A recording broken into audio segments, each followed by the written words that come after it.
ঈশ্বর আমাদের কাছে বেষ্টনকারী ঢাল হয়ে থাকেন, আর যখন আমরা তাকে ডাকি তিনি আমাদের আপন পবিত্র পর্বত থেকে উত্তর দেন, আর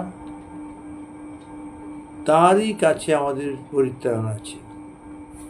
হে সদা প্রভু, তুমি আমার বেষ্টনকারী ঢাল, আমার গৌরব,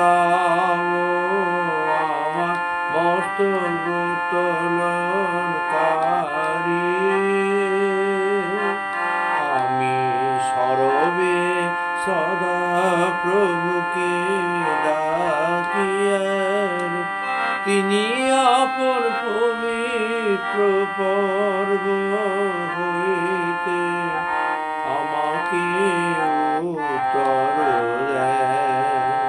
পরিত্রাণ সদা প্রভুরই কাছে।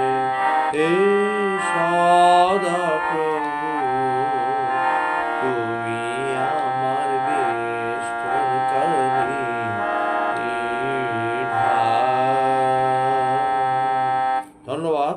আমাদের ঈশ্বর আমাদের বেষ্টনকারী ঢাল, তিনি আমাদের প্রার্থনার উত্তর দেন আপন পবিত্র পর্বত থেকে। জয় যিশু।